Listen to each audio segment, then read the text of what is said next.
se quitter, un petit détour par la galerie de la Porte d'Italie à Toulon à la découverte des œuvres de Daniel Antoine. Ce Toulonnais s'inscrit dans la nouvelle école provençale où il fait figure d'avant-gardiste, un peintre d'instinct toujours à la recherche de son moyen d'expression idéal.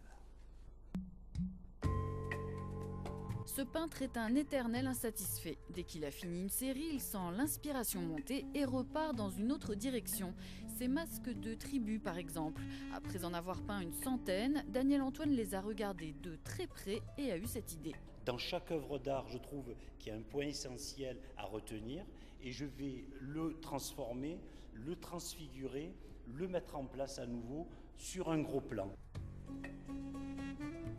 Après avoir longuement travaillé la couleur et la composition, le peintre a réalisé qu'il s'exprimerait mieux en 3 dimensions et il a créé cette sculpture. Et voici l'étape suivante, la couleur, la transparence et la construction sont superposées grâce à du plexiglas et d'autres jeux de matière.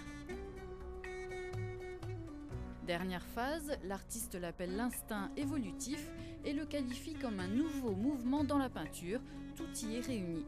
Je reviens sur un plan essentiel avec ce qui me torture le plus, ce qui me questionne le plus, c'est-à-dire la profondeur du tableau et la transparence.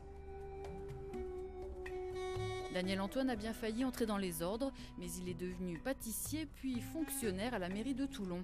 Il a grandi dans le milieu artistique de l'école de Provence et souffre d'hypersensibilité. Il a beau peindre, chercher et approfondir encore, cet homme-là est toujours en recherche de perfection. Cette expo dure jusqu'au 14 février. Bonne soirée à toutes et à tous, bon week-end. Tout de suite votre météo et n'oubliez pas, si vous voulez revoir ce journal, vous pouvez le faire sur notre site internet méditerranée.france3.fr.